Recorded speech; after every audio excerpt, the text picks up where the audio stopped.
council to know that and sort of approve some of those things going forward. I do think, just from a personal observation point over the last 30 years, these three offices tend to be, these three organizations, really, because the checklist is group, tend to be very independent-minded, shall we say.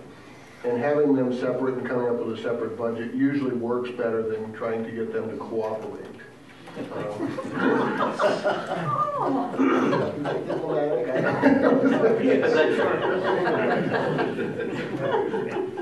Do we want to have the supervisor checklist come up now? And maybe moderator as well. They could demonstrate how they cooperate. But I just have a question for Linda. Clearly, with all the councils leaving, coming back, and you were busy, and your group did a fantastic job, because when I came up 4 times, they had the answer already. They already knew what I was going to ask, so that was wonderful. So fantastic job on that. Thank you. Sorry to your husband, but that's another story. It's okay. Okay, the other question is beyond the situation that you house, everything else regarding your jurisdiction. I think that everything is going well. There were a few challenges because people who saw who were here before when it ran differently still felt they should run the same way, and so there were some challenges there, but you're going to run into that in no matter what you do, especially when you split things like that. But I think that everyone has handled it well. I think that everything is going quite smoothly, and I look forward to serving you as well as you think I've done in the past. I suspect there's a number that you have in mind. Do we have that number? Which number are we talking about? The increase in the budget. Well, I think for this year, I think that we are going to probably have to have, and it's not an astronomical amount, but for a town budget it may be, and I think that number is going to be about $1,200 that we're going to need. Nancy Coleman? Thank you, Mr. Chair. Hi, Linda. How are you? Hi, fine. Well, I have hats off to you with all the challenges you're mentioning. With the unaudited June 30th, 2011 revenue report, you were up $33,549. Yes, but $849. So you're correct. But unfortunately, in the accounting of municipalities, they don't offset your budget with your revenue. And so while I track them, thank you, I appreciate that. Thank you. We've struggled. I can tell you one of the things that I think is my claim to fame for saving money was dog licensing, because prior to my coming on board, they would send letterhead and special paper with letters printed to send out to everyone, and I said, oh, no. I think a postcard will be sufficient. That way we cut down on stationery costs, we cut down on postage, it's much easier, it's just there, send it out. And so that was one of the things that actually boost your revenue number, so I think we're getting there. Additional comments? Questions? Yes. You're the department head, is that my understanding? I am the town clerk, yes. And the moderator and the chairman of the supervisors of the checklist comes to you with the money that they need. That's what should happen, yes. And that's not happening now? Well, in all fairness, Don is new to this position, so he would not have known anything about that prior. Our past moderator never had any input to me of any needs that she had. And as far as the supervisors of the checklist, and this was just an anomaly, is that it just so happened that this year the state required the supervisors of the checklist to do a big purge of all of the deceased members that were on the checklist.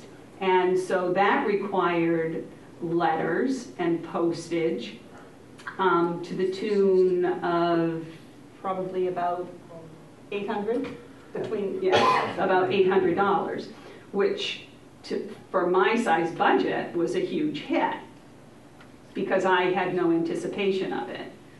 So those are the challenges that I'm bringing to you. Follow-up? Yes. So in the past, the supervisor checklist, the chairman of the supervisor checklist gave you an indication of what they needed for monies for the, No. No. I've been in office, I was elected just this past May, and I was appointed probably, well, not quite a year prior to that. So my exposure to the supervisors of the checklist, other than the elections, was very limited.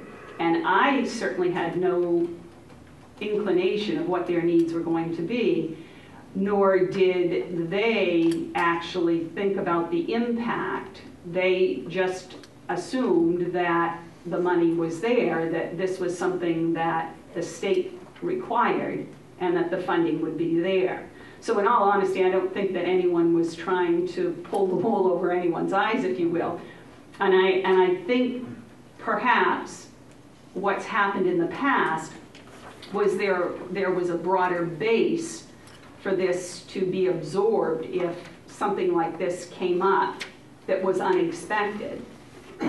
And because it was the tax and the town collectors, or the town clerk's budget all in one.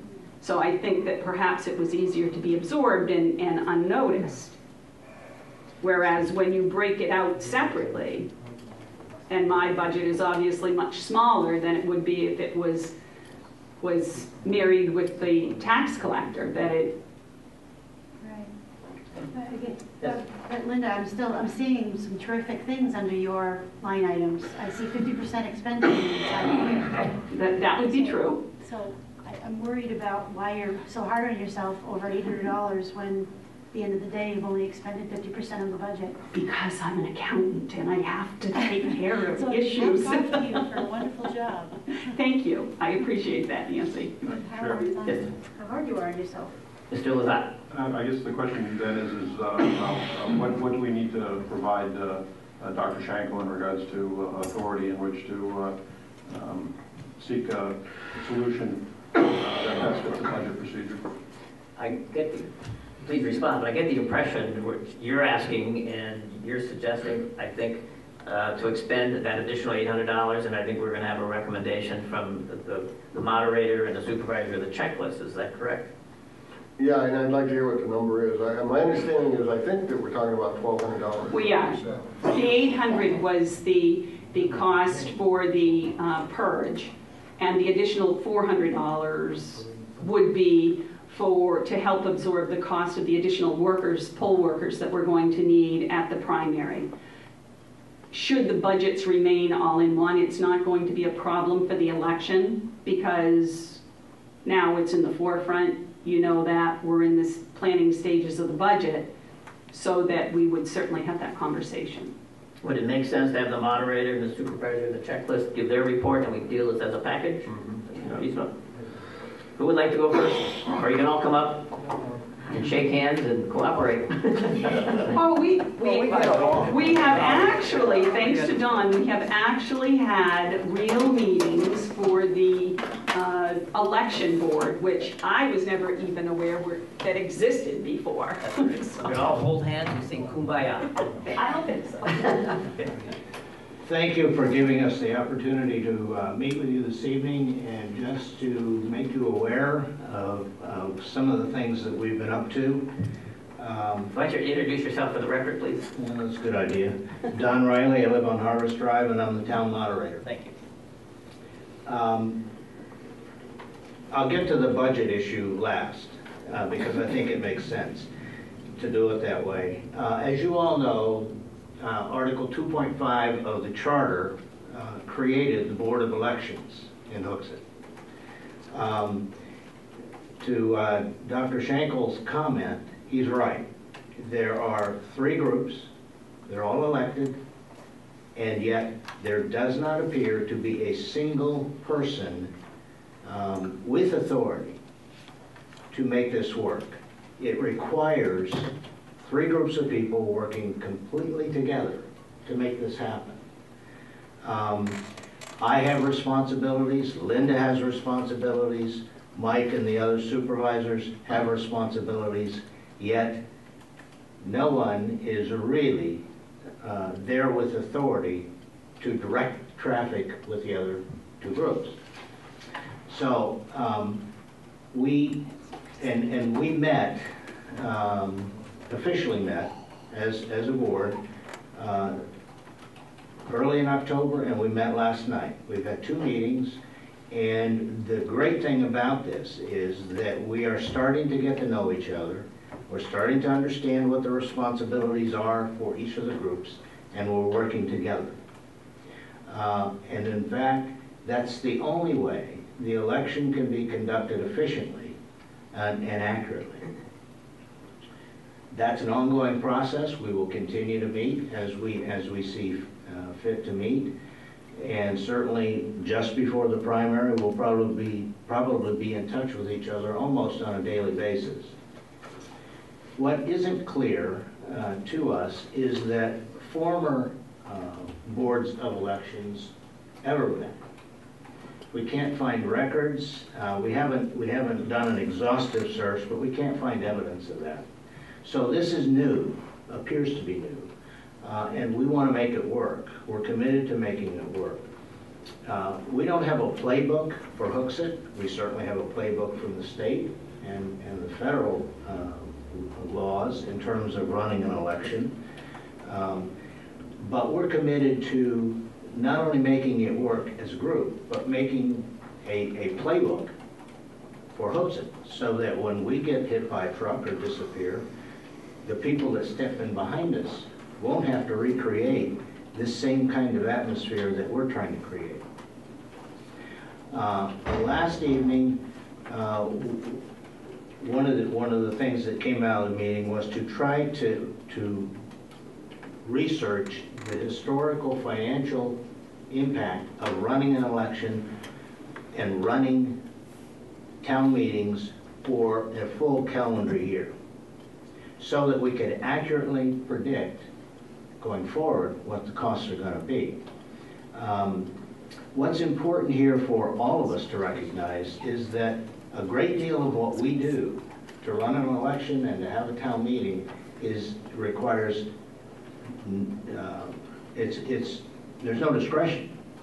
We have to comply with the law in every regard, and whatever that cost, that's what it's got to be. Now, I know you don't like to hear that, but we're not talking $200,000. We're talking $1,000, $2,000, $3,000 difference from what we have in place, the budget. So we're not going to cripple anything, but we are going to comply with the law, because, quite frankly, none of the 5 of us are going to go to jail over this. With regard to the way, my opinion, and Mike might have some differing opinions, the way this can work easily is for there to be a group of line items in the budget which says town elections, period.